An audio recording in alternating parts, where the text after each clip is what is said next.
I would like to invite our first moderator and our first two speakers for the first panel that will focus on digital artistic cross-border collaboration. And the moderator is Chiara Argentini, and we will have two speakers, Petra Hanus and Alma Salem. Please welcome.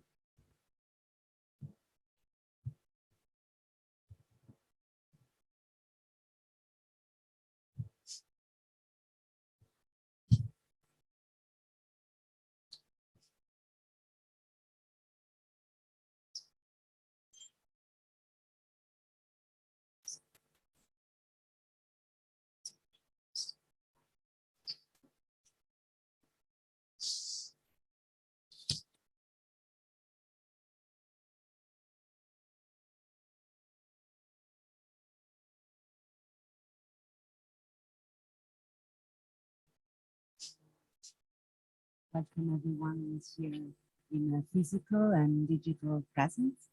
My name is Chiara Argentini. I'm a curator and cultural manager, developer. She, for those who have visually impaired, I'm a woman, she, her.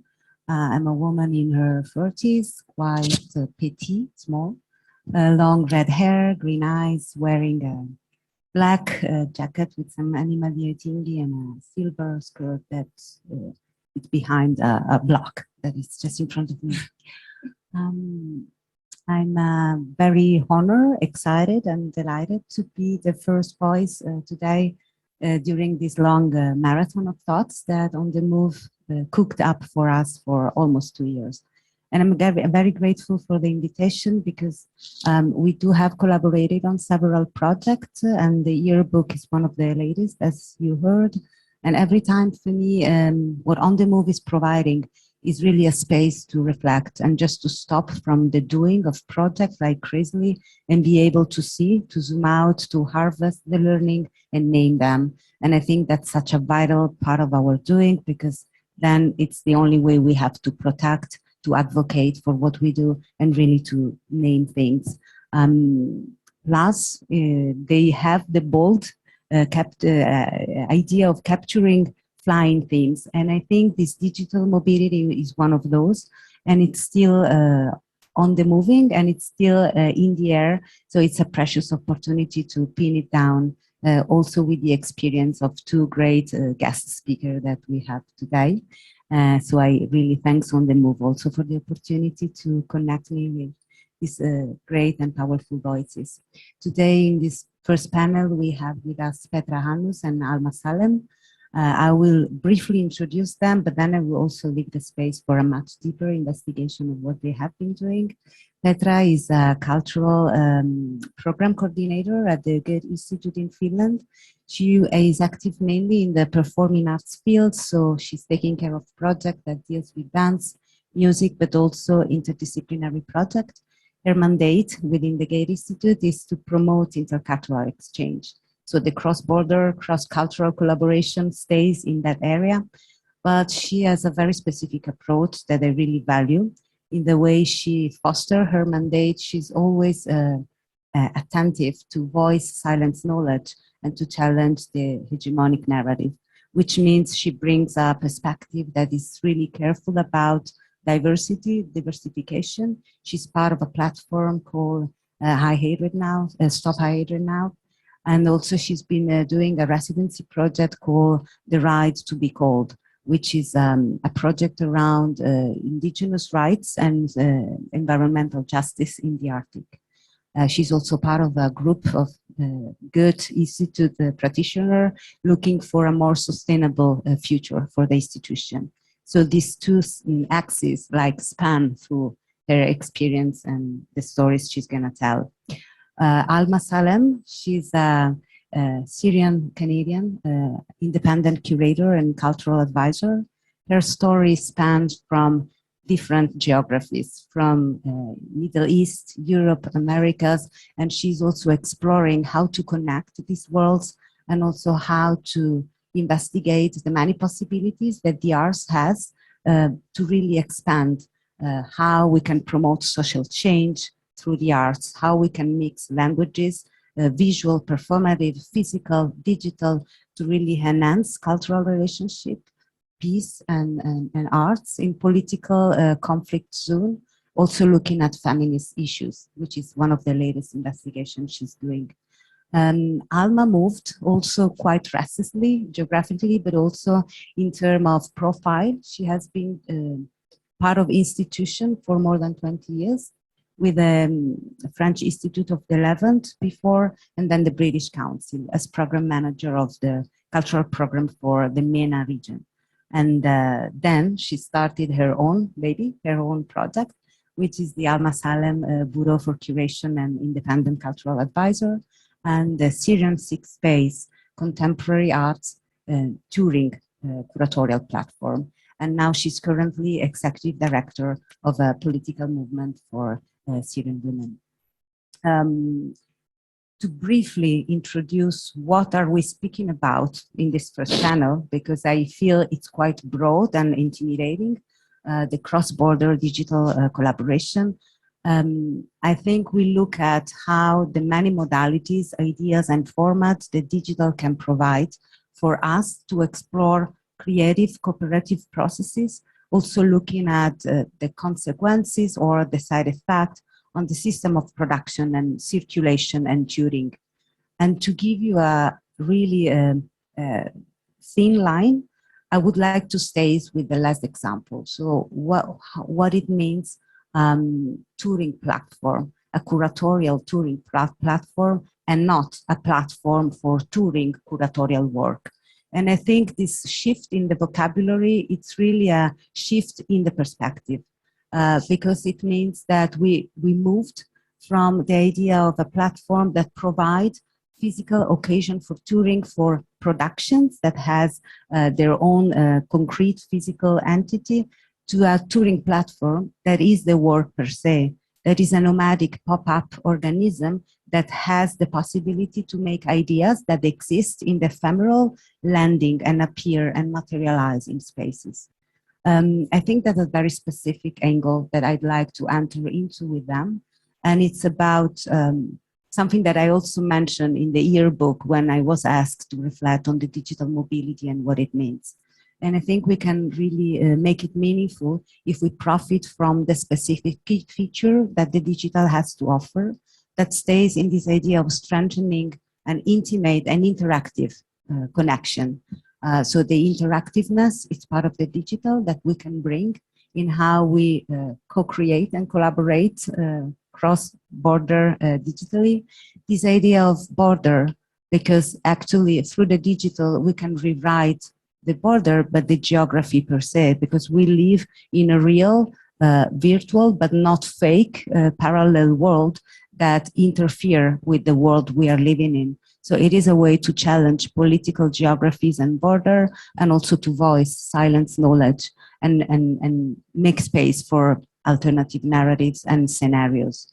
And on that side, I think it's important also to enter in a mindset where it is not or, it is not physical or digital. So there is always a hybridity, a meta-physical and not metaverse space in which what we do in the digital has a sensual impact on our experience. And maybe that's relevant considering the performing arts field. So for me, when reflecting back, I thought of all the meaningful experiences I have been through online, and those who really stays with me mobilize somehow my emotions. So we're not a situation put online while born for the analogical space. So we're not just surrogate, but really explore the potential of the digital environment to impact the format and how they were made. Having said that, I don't want to take so much space and time from the reflection and the stories we're gonna hear today, but to enter and connecting this frame with their own story, I would like to start from the personal and start from the essence. So not necessarily in the digital feature, but to be able to move a meaningful cross-border collaboration in the digital. I would like to hear from them, from their own story, what makes cross-border collaboration meaningful in the first place, So why and how this topic enter in their story back since even before the collapse? Because if we photograph that moment, maybe we can also see how this navigated in the real world, in the current world. I might give the word to Petra and to ask you, why was it in your story this cross-border collaboration meaningful and appear in the first place? Thank you, Chiara, and thank you for the great introduction. Yes, my name is Petra Hannus. I'm a blonde woman in my 40s. I'm wearing a pinkish, maybe that's the color, long dress, short sleeves, and I have glasses and big green earrings that are in form of leaves. Yes, and I use the pronouns she and her. Yes, like Chiara told, I'm working as in the cultural department of Goethe-Institut Finland. I'm in charge of the projects that deal with dance, music, theater, and also some interdisciplinary projects. Maybe going back to like what brings me to why are cross-border collaboration so important. I think it was always clear to me that I will work somehow in a more international field. Maybe it has something to do with my personal past. I was living in Africa and South America earlier, and also in some place in Europe, and it just really feels important to see people in other places see like the other conditions people are living in. And I think it's crucial for us to be creative, to innovate, to do artistic projects, to understand the world better. If we just have more encounters. Yeah, I used to work for the city of Helsinki in eastern Helsinki as a cultural producer, and there it wasn't about cross-border collaborations, but there were a lot of encounters with internationality, because I was mainly working with artists with diverse backgrounds. Then 4 years ago, I started working for. I found this job in Goethe-Institut Finland, where I thought, okay, yeah, there I could learn more about the international collaborations, knowing that Goethe-Institut is a really big network. There are almost 100 institutes in more than 150 countries. So to get the scope of it, like, it's really huge. and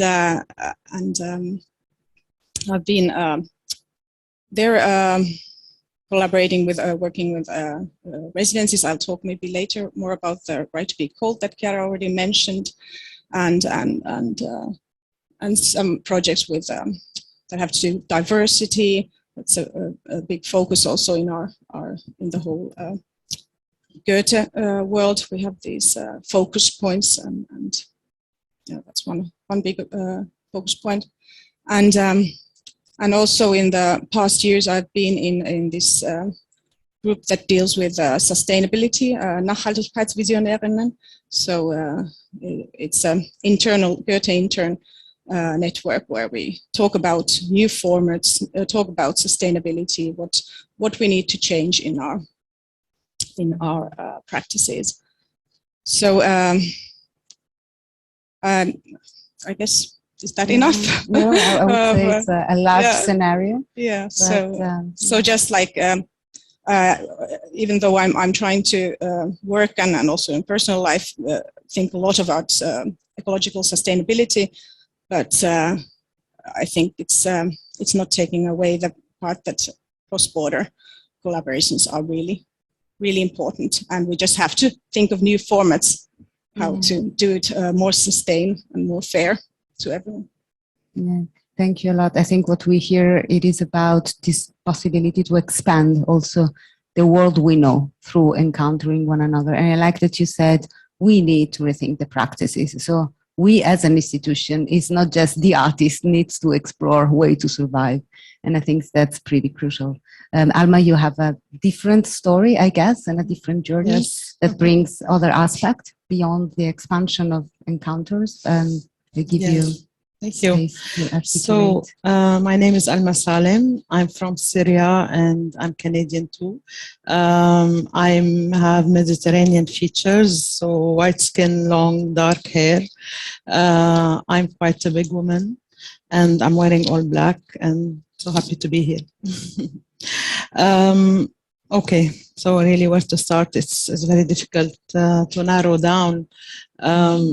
You know, a lot of a whole life maybe, but I believe that I mean when I started, so I mean to speak about cross borders, I think that the meaning of my life itself, since I was very little, I knew that I came to this life to see the world and then leave.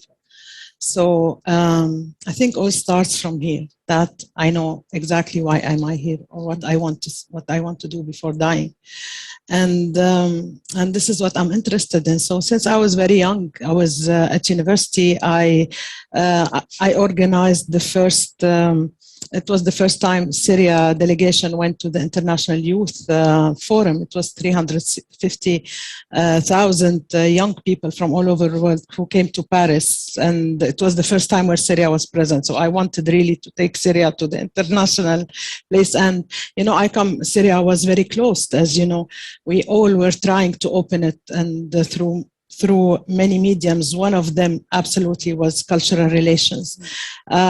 It's not an easy context because, you know, sometimes these relationships are dominated with, you know, colonial, post-colonial powers, and sometimes many try to break them and break structures, patriarchal structures of hegemony.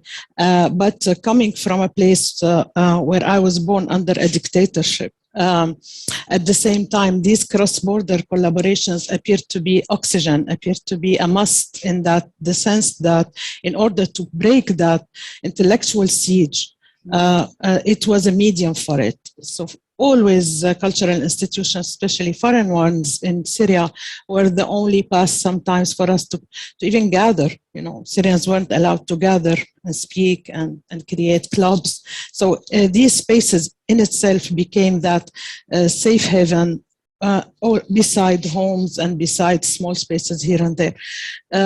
So for me, the language itself was the first barrier to cross, to be able to connect. So I taught myself languages very early, French and English, and of course I have the Arabic. So this also, I think that the first place where to cross barrier is the language.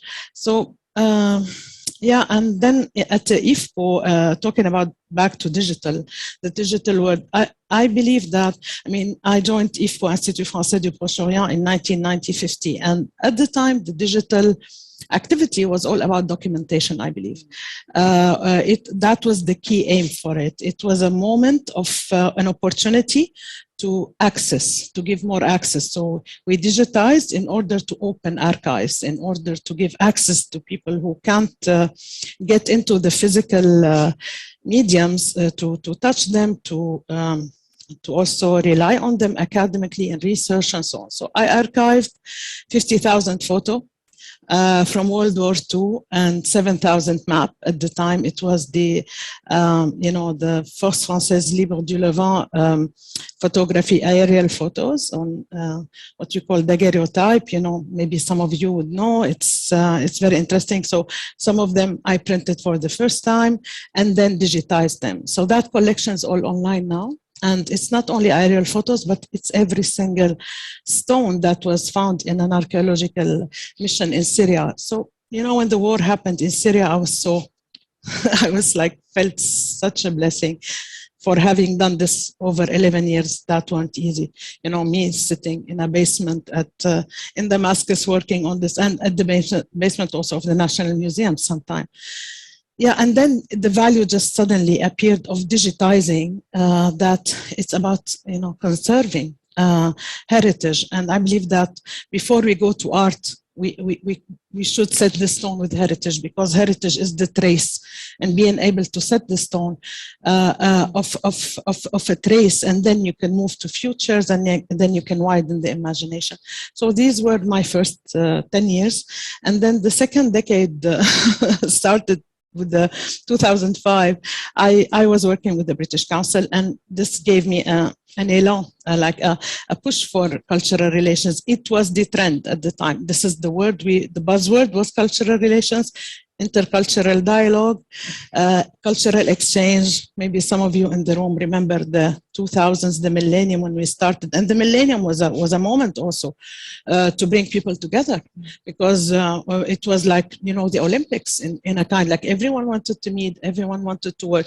And I believe that at time we were more analog than ever before. We were traveling and creating forums and cultural leadership gatherings. And it was the moment of mobility. And the convention, 2005 Convention for Cultural Diversity, also pushed that into looking at the peripheric, cultural peripheric of Europe, and cultural, and the Mediterranean too, and North Africa. All that movement was happening there. And it was also a very exciting time where we made artistic friendships. And I believe that this set a good, a good base also to be able to move into the digital era with strong relationships. So we know the people, but I think that this is something we should never forget, that those who managed to get together knew each other first. Those who created the best digital experience are people who came in person together, who trusted each other, who had a nice dinner together, who had, as we say in Arabic, salt and bread, you know? So, yeah, that's it. I mean, I think that is it. Maybe I will leave the third, really the actual digital work to another.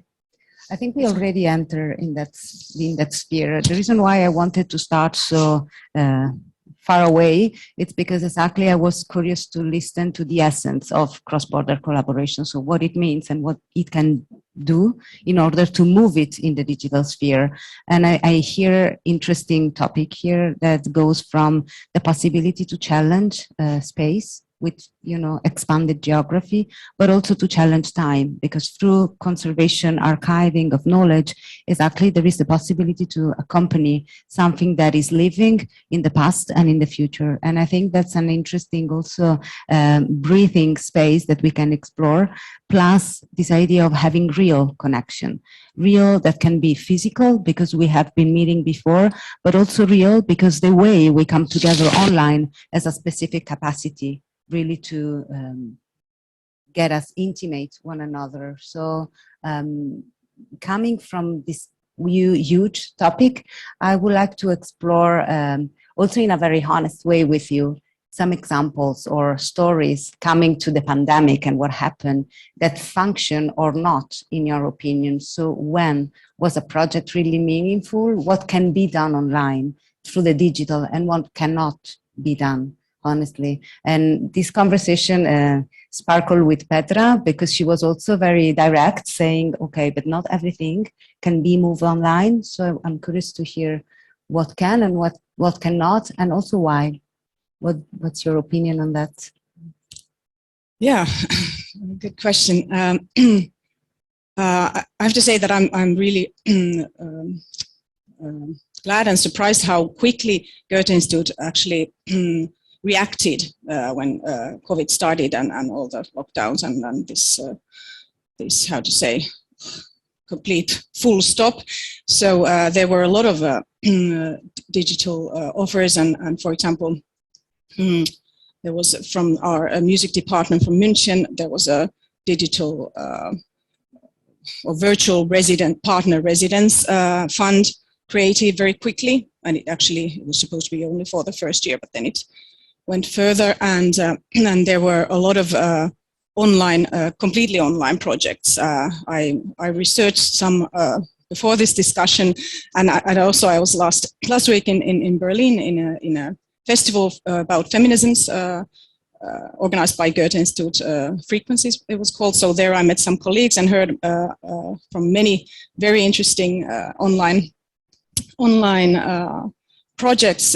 For example, I heard about Procesos Creativos a Distancia, which they started in South America, where they had like artistic collaborations. They really I think they were put in pairs, or they were groups, and they were really creating something online. And for example, I remember watching one video where there were two artists who were sending material from their own places, and then they hadn't met. They were really doing this intercambio, this exchange.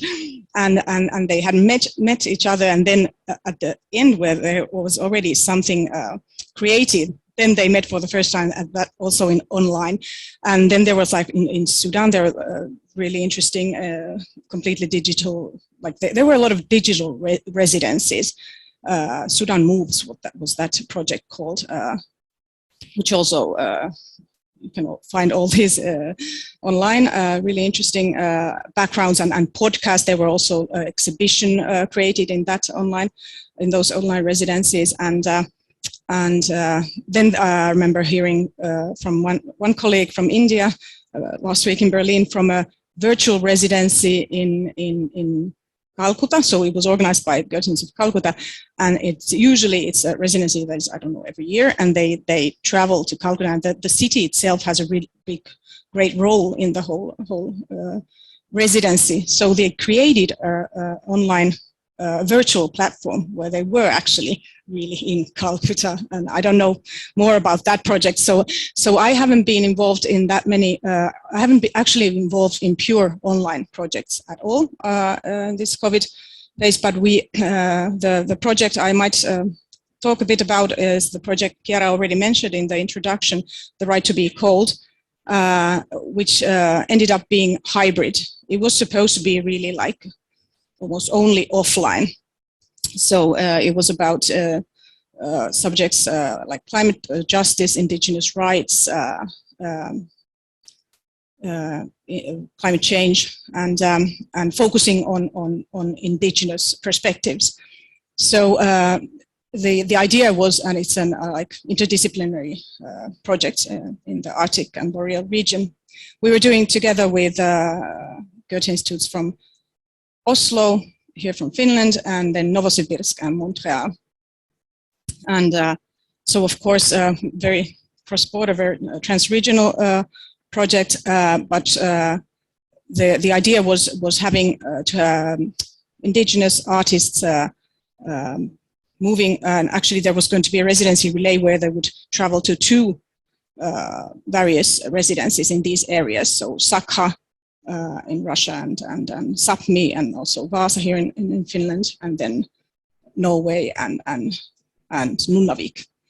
And then, of course, it was already planned before COVID. So then when COVID quit all or stopped all the traveling, then we of course had to think completely new way of the project.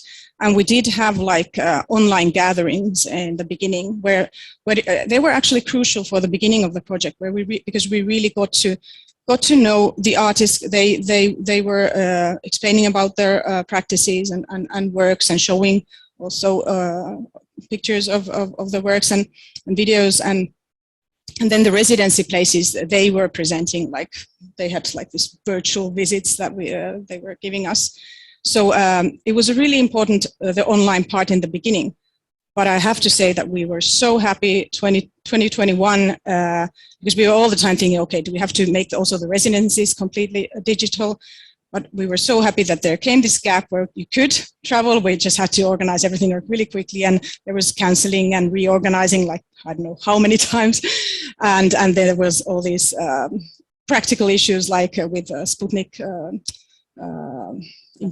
vaccination.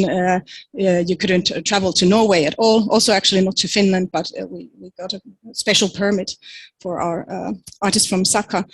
So we managed to do the project in a bit stripped away, so that there weren't 2 residencies for each. Actually, for 2 people there was only online residency, but for 4 people or 5 people were really, 5 people were really traveling to one residency, and there we just saw when we had that, because we had the honor to have 3 of the artists here in Finland, 1 going to Sapmi and 2 staying in Vaasa and Malaktaan, and we just saw how extremely important that live encounter was for all of them.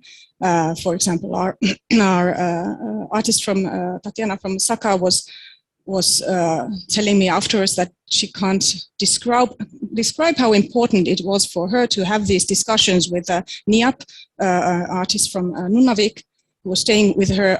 Like they had 2 weeks time where they were both staying in Malakta, and then they had both time apart.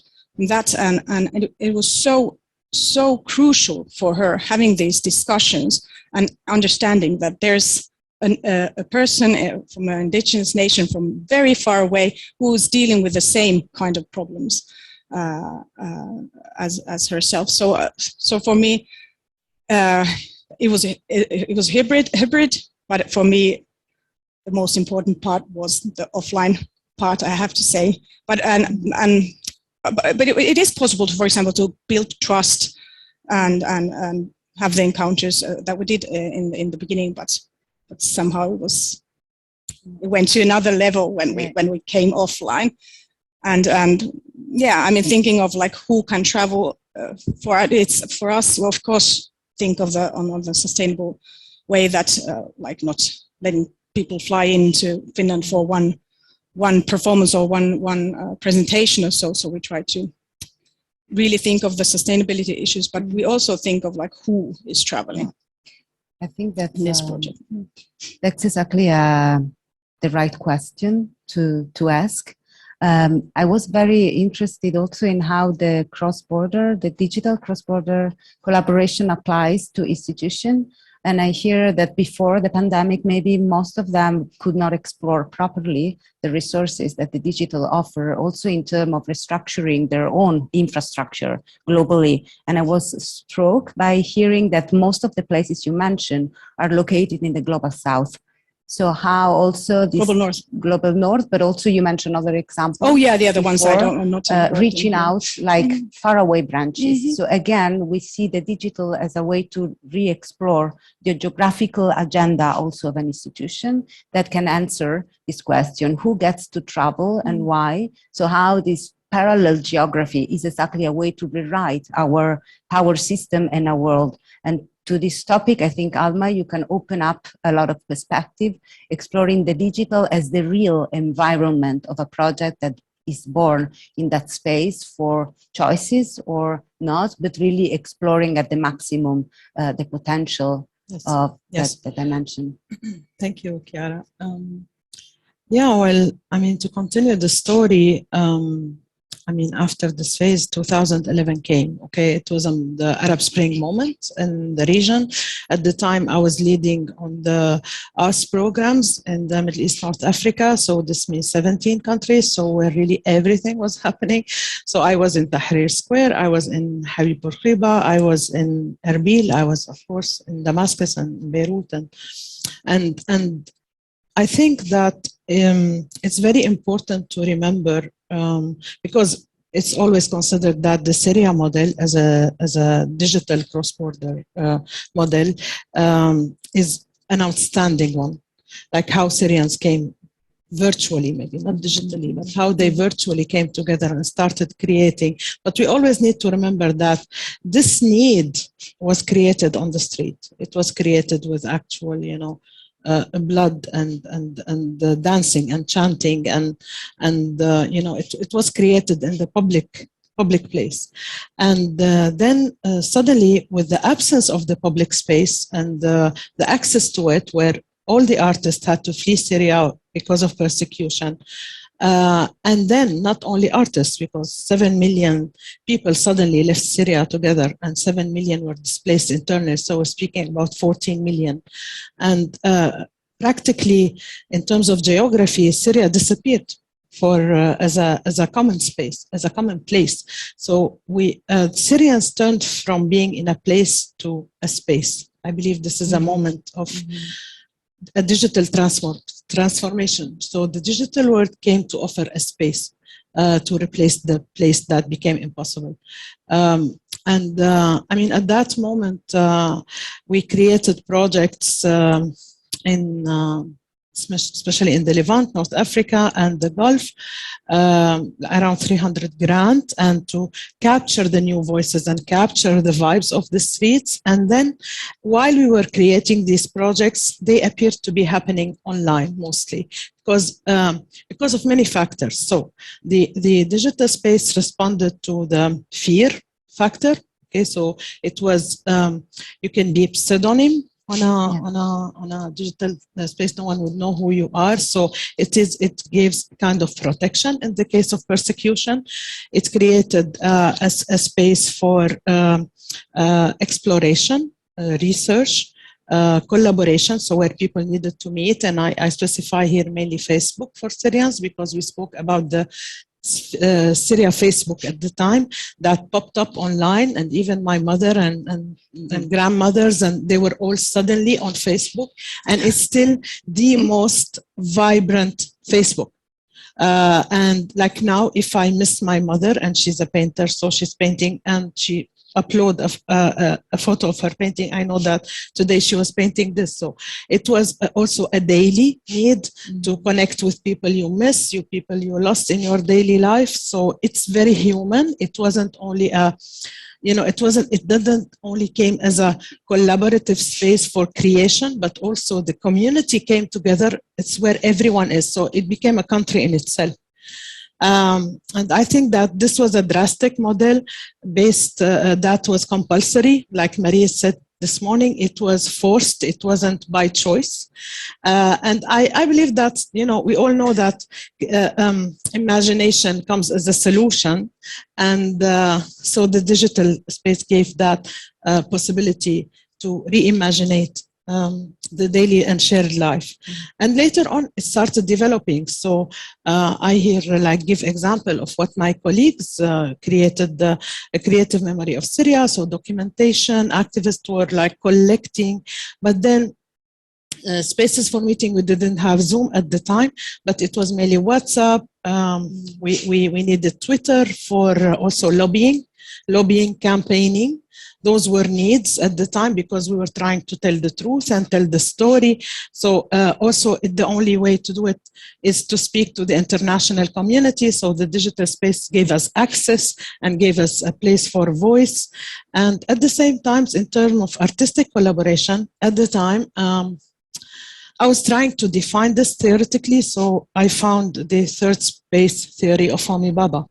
Homi Bhabha in the 60s, he imagined the virtual space as a space that is remote and physical at the same time, and where people can come in all kinds of identities. So it broke the identity structure, the geographies, the historicality, the power dynamics, and it was so inspiring for me. So I created the first exhibition I did when I became a curator. And why I became a curator? Because of the need of sophistication. So conceptualization also became a refuge for me to be able to bring together the physical space and the digital space, and also all types and all kinds of people who needed to come together to create a meaningful product online. So I think that the digital space not only allows for artistic collaboration, so it's not only between artists, it's where, politicians come, journalists comes, activists comes, audiences are there. So yeah, we needed to bring all types of people together for that space to be meaningful. And this is where I created Syria 6 Space later on. So third space was the first exhibition in London. It toured to Ireland and then to Brussels at the European Parliament. So it's kind of a complex structure that brings the political need with the digital tool, and at the same time, the possibility of an in-person meeting, because many Syrians, they couldn't get access, they couldn't leave, they don't have visas, they can't travel, they don't have mobility. So the whole concept was where artists cannot be mobile, their art can. So it was a realization moment. So you could, I think every artwork, starts with that magic element, surprise element. And I believe that this is what the digital space gave us. It gave us the ability to constantly have a magical moment, to realize what desperation and, that feeling of inability, getting stuck in a place where Putin is bombing Syria. You all know now what it means. At the time we were screaming and saying, and no one understood what it means. Like this, the chaotic, meaningless bombing that no one can understand why. And it's the same today with Ukraine.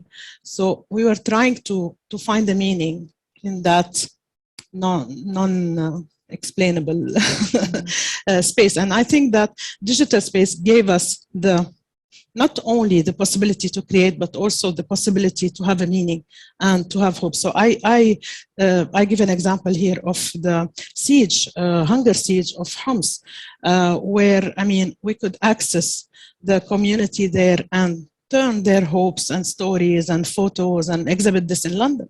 And they didn't ask for money. They were, or in Hule or in other places. I worked with activists all over Syria who just sent me their photos to exhibit in that Syria Third Space exhibition, maybe around 20. And I put a focus on the citizen journalist at that time.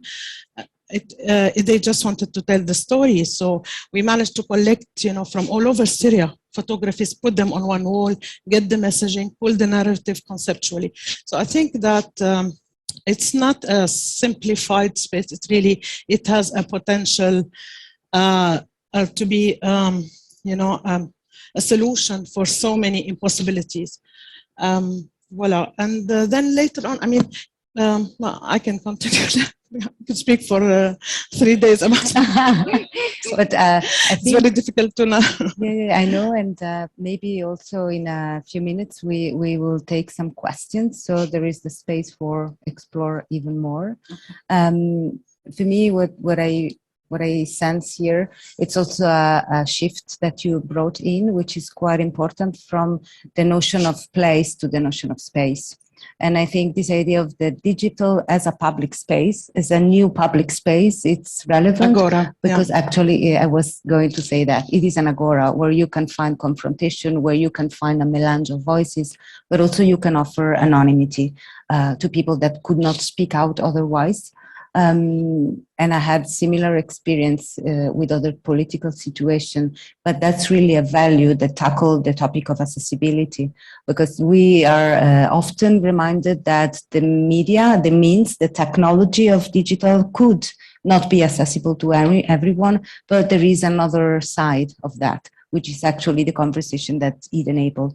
And I do have also here another maybe question that goes to the melange and hybridity of the physical and the digital, especially from a personal, professional perspective of someone who has often been active in site-specific projects. So my question back then was, how do we maintain this relationship?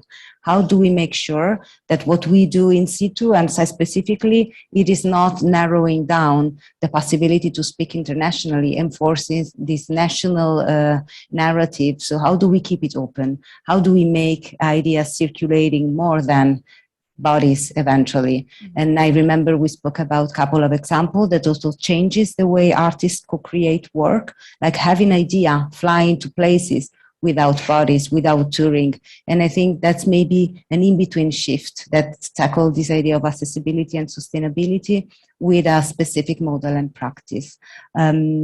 So maybe if you want to just share a few words about this in-between hybrid and physical and why it was meaningful, it brings us to some final thoughts. But I don't know if you wanted to say more.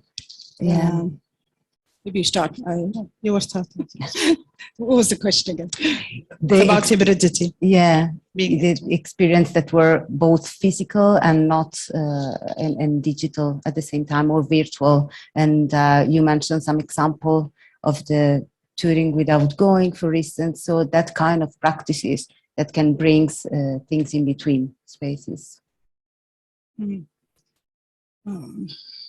Somehow now really stuck with my thoughts in the previous discussion. Was so interesting, everything you told Alma about this different situations and the war situations, and like really thinking of how important it is that we have the connection to also these kind of places that are either closed or like don't have the possibility to physical mobility. But I think I have to think a bit. If you start, okay.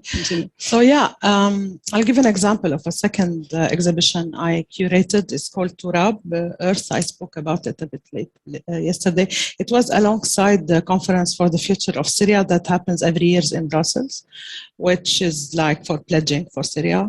Theoretically, it is like that. So I wanted, actually it was a collaboration with Goethe and the Cultural Diplomacy Platform. And so it's very important here to speak around about partnerships too, because even when you create a digital work and you want to bring that hybridity, you need partnerships. So it's always, we know that if we arrive to a place, you need a local partner. Like here, for example, we are at the Nordic point, and On the Move created that wonderful partnership, and that made the space available for us.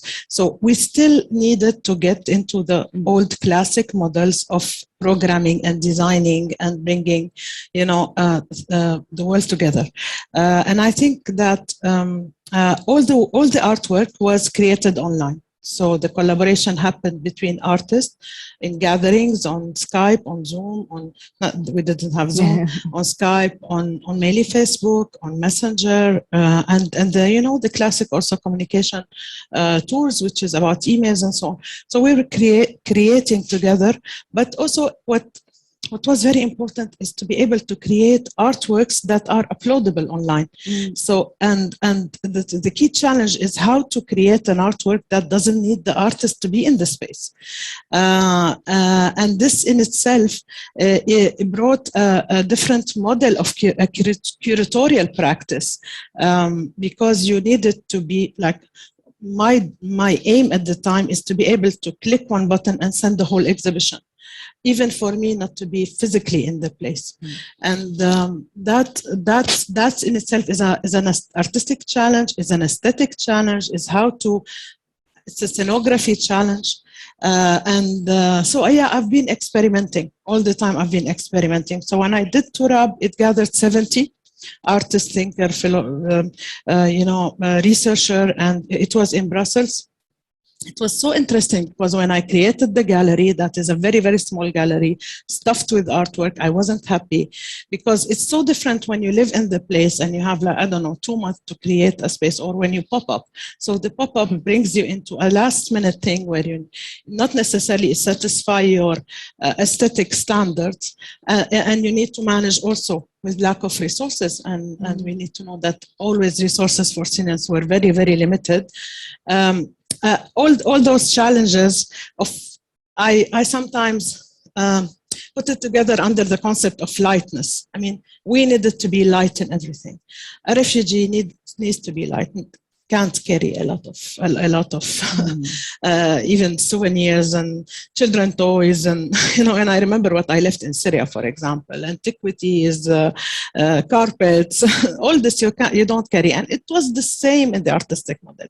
The Syrian artists needed to be light in their creation in order for it to travel, in order for it to be disseminated, and they needed also to gain their bread from it, so it needed to sell. It's like this multitude of challenges that the digital space offered, and at the same time limited. So when I remember being in that gallery after displaying all the artworks, I got in and I felt a void and pain of not having the audiences who should be seeing this. It was us speaking to the audience. It was Syrians speaking to audiences, to Belgian audience, which is, okay, maybe it doesn't mean to them. So also popping up and being online, you never know who comes to that place, and are these people interested? Are you really engaging? So there's a lot of questions about engagement, and I think always we all look for meaning for what we do, and that's the big question. So at that time, when I came to that space, that was all uploadable. It was a creation, so either photography, documentary. I did also at the time augmented reality. I explored virtual reality, and I bought, I remember from Amazon, the $8, thing, because I'm not in a space that's offering the right technology to be able to create virtual reality, but I so much wanted this. It's an artwork I created. It was about pigeon breeders and flying over Syria and so on. I don't want to get you in that place, but anyway, and that void. And then I started contacting Syrian artists in Brussels to come, and performing artists specifically, to get the place live, and musicians. And I felt that, yeah, in order to be hybrid, be creating online, but popping up physically in person. When you pop up physically, you need to have a physical experience. You need to have an in-person experience. So this is where musicians in the place are important. This is where dancers are they turn that place live. You can just juggle wherever you want with the uploadable artworks, but when you meet, when you gather, when you convene, this becomes a totally different dynamic, and therefore totally different artworks. And yeah, it's all that. And I just want to finish by saying that now I'm launching my new exhibition. It's called Wave in Paris on the 1st of July. If you are in Paris, please let me know. I'll be happy to invite you. And well, do you have time to speak about it? Because I want to just mention one. Yeah. Well, this one is very special because it's post-COVID. Or you want to move into post-COVID? No, later? I think we can. Yeah, finish with this. Because post-COVID is so important. It's a different phase. Being in the post-COVID, in the COVID situation for 10 years before COVID was so interesting because we came to COVID and we just smiled. It's like, okay, now where people started what to do, we shift, everything. So we've been like living like this forever for 9 years. So we just, at the time, I think what we benefited mostly as Syrians from COVID is being able to get different people in the room virtually. I would give an example, especially from my work, my current work as executive director of the Syrian Women Political Movement. We managed to get Peterson in the room for our General Assembly conference. We managed to get, the special envoys for Syria, foreign affairs, everyone, all the decision makers we couldn't reach in the in-person place, the physical place. They were attending our conference. So all the political aspect that we were looking for and coming to it from the artistic place to the political place, I think it suddenly changed. And I found myself like in that place, actually turning from being an activist to someone who was doing actual politics being at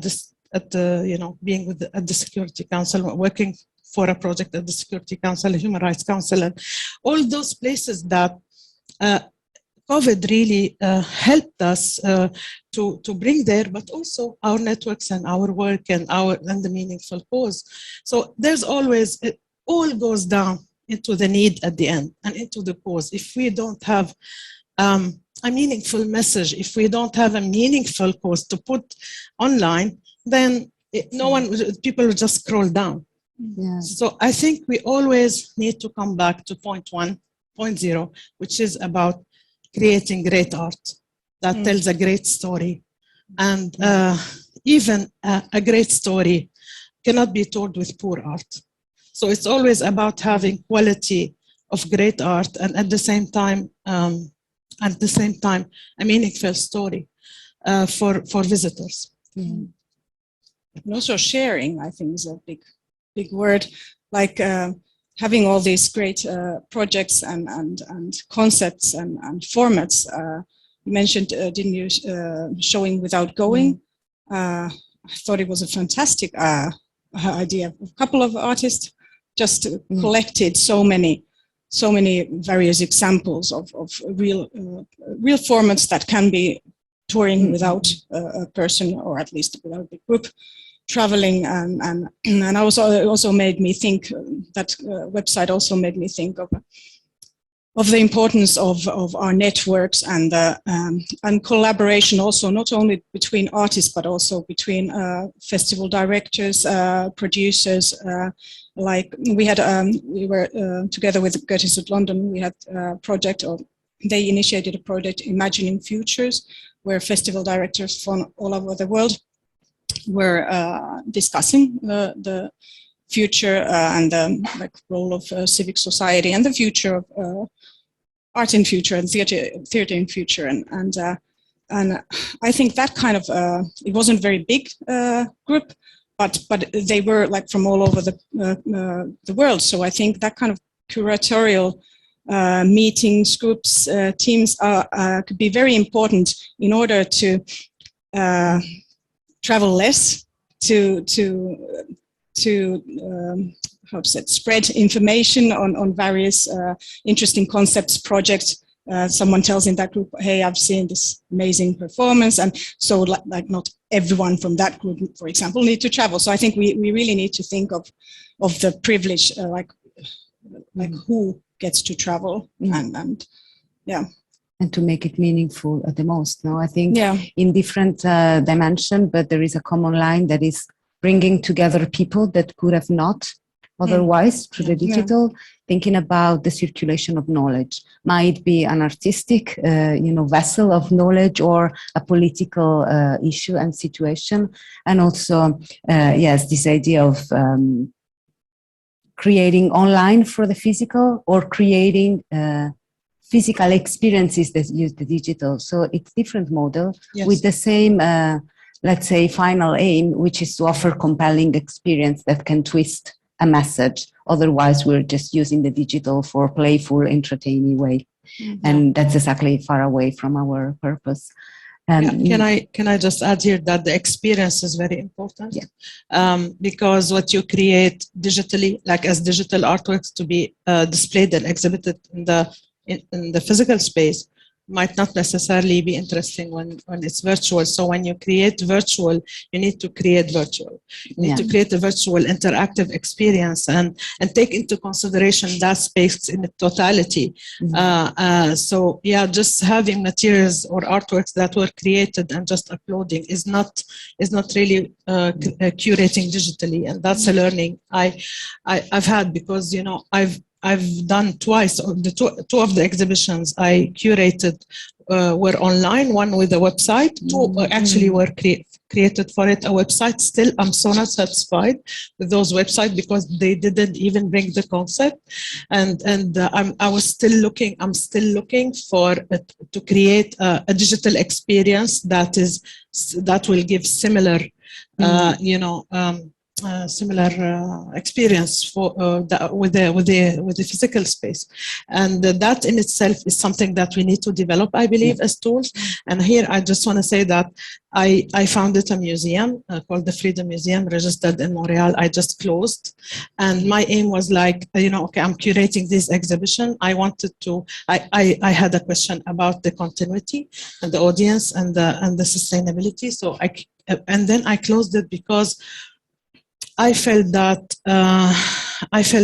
during COVID, I did like a small survey with users, with users, with mainly art professionals around me, and I asked them, did you visit a virtual museum? And no one said yes. And so I felt that, okay, I don't wanna go into that place. I just wanna continue popping up and experimenting, because I feel that it's a time for experimentation. Just want to add by saying that by the end of COVID, two key changes in the digital world happened. One is the metaverse, and the second is NFTs. And when I founded the museum in 2017, this is what I was looking for, like a metaverse. I wanted to for the audiences to have an experience where they feel the space if they have their casts. But I'm not Mark Zuckerberg, and then so I just want to say that okay, but now this is for the future a great opportunity for us to inhabit those new metas and those new universes, I would say, and bring our interesting content and develop it and experiment. So yeah, I think that creativity is endless with the new, especially the NFT for me, because this is monetizing. This is what we've always spoke about entrepreneurship in the art. This is exactly it. Yeah. So NFTs killed the curator from day one. Sotheby's panicked, and it democratized the space for artists. So we really need to go there, and we shouldn't be afraid, and we shouldn't be late. We shouldn't be late. We should be agile and light. Yeah, but we also need tools. We need knowledge. Also, the artists. That's the point. Yeah. And that's, I think, a good food for thought for the panel that's going to come next. That it's exactly about how do we rethink also our skills, our attitudes, the methods. So how do we curate context, audiences, but also how do we help artists, or as an artist, we rethink the way we do things and somehow the priority of that. Maybe we can have a few minutes for a couple of curiosity questions or doubts, reflection, feedback from you here in presence, and also, I don't know if from the streaming, we can also welcome some thoughts.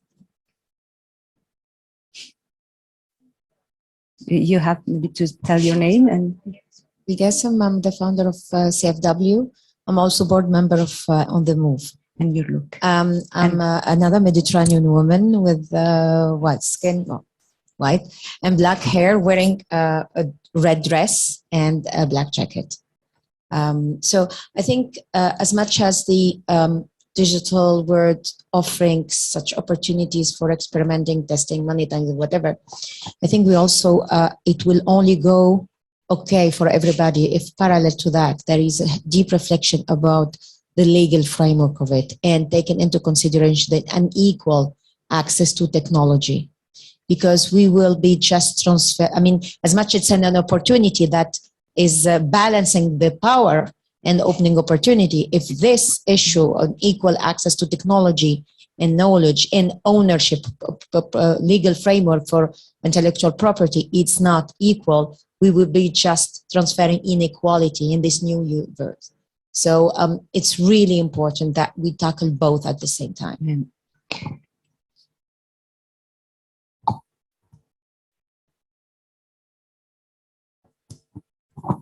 Hi everyone, Bojana Panevska, advisor for Dutch Cultural Trans Artists from Amsterdam. I was listening to you talking, and you had like great examples of how internet and how artists and how we all use the internet during the pandemics. What I see is we are still in the honeymoon stage of the usage of internet. It's like when internet started in the 90s, and it was a free space for everyone, getting access to everyone, getting information to everyone, and then things started to clarify in a sense of marketing. Then came Amazon, then came Google. So then came the giants, then came the monopoly over internet. And my question is, where do you see the future of digital mobility, having in mind that we are also very fragile in this situation? We still haven't been obviously abused in giving our living rooms, our bedrooms, giving complete access to our lives. And it gave us so many good things, but where do you see the future with knowing the fragility of it, also for security of so many artists and cultural professionals that are in precarious situations? That's a very large one. Yeah, I can answer. You want to answer? Yeah, well, I think the simple answer is inevitable. It's inevitable. It's like this is a place that we created as humans, and it became bigger than us. I mean, 10 years ago, when everyone was speaking about globalization, like People used to, cultures, identities, what will happen? And then today we managed, us as humans, to overcome all those barriers and challenges. But in any case, I don't see that we have an option to stay outside, to bring down the net. So I think that we need to have our, democracy. Democracy is not something we establish and then we forget about it. Democracy, we need to work for democracy, freedoms, and rights every single day. Because the minute you turn your head, it's gone. So this is a daily job for us to ensure security, to digital security, to ensure justice, fairness, access.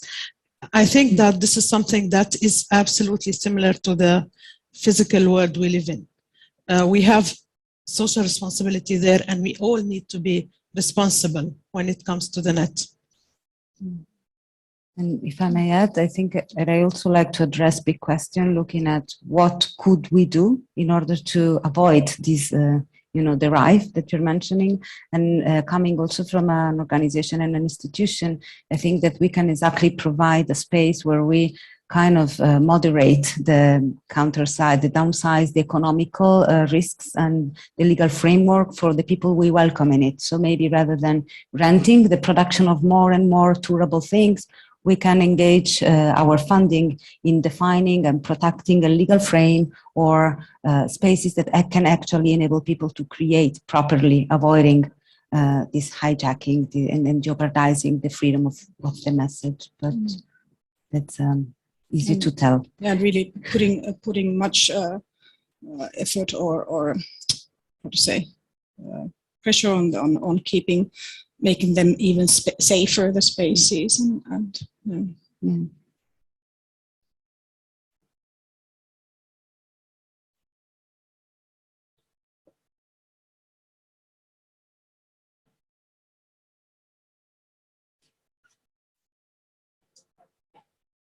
Another dimension, partnership on culture.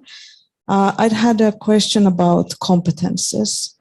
So the digital sphere is becoming very dominant and a really relevant dimension of artistic and cultural practice. So how does this challenge the US curators and program managers?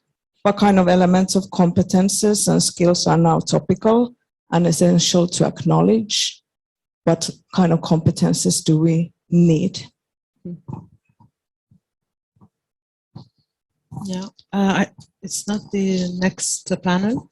yeah, we might leave it to the next panel. Just to be fair to our next speakers.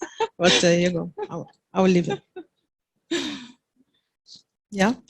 I think. Shall we wait, Marie? What do you think? Or we can answer. The list is long, so I think we are not, Yeah, I think it's only fair for the next speakers to be given, and we can maybe contribute there. Thank you. It's a great question, of course. Anyone else?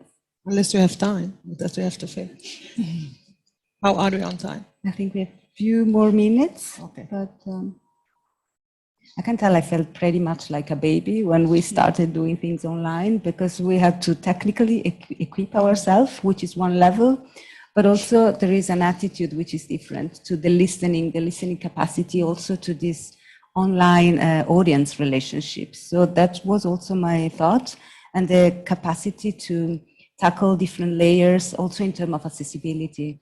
For me, it was really like a baby step in the darkness because of the fastness of the reaction we were asked to take, but kind to escape the risk of doing something, in reaction. I wanted to do something in response, which is different. And so many different competencies. Technically, first, check, and you can do your courses and get updated, but it's more profound, and it's linked to how do you listen, how do you prepare a setting. So it takes another consideration also of value your time and to expand it more, to set it down, because otherwise you enter in this wheel and in the quick show timing that make everything kind of superficial and not impactful. So it is also about the narrative you give, how do you impact, how do you measure, and how do you document and narrate.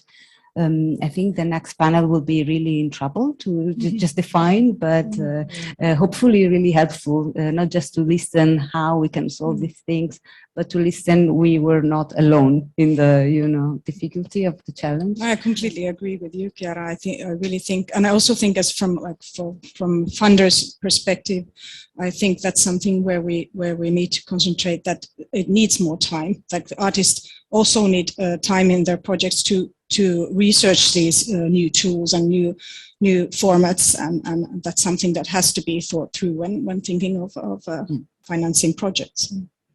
Yeah, I think that we need to treat the space as just a parallel space. So we need all kinds of skills depending on what we want to do. For example, my uncle, who is a cancer specialist in Damascus, he reads for his daughter, who is also, she has the same specialization in New York. He reads the, autopsy, biopsy, something. So he reads for it, while in Damascus they open cameras and they read. So I think that when it comes to skills, there's that depending on what we're going to do online. And of course, we need then the basic skills to be able to access. But it all starts also with, I believe, great awareness. We need to be aware about our responsibility of being in that place, because it is a public place. There are children, and there's a lot of abuse, and there's a lot of really bad things. So I believe that all starts with that equipping ourselves with enough awareness on to be able to juggle the place without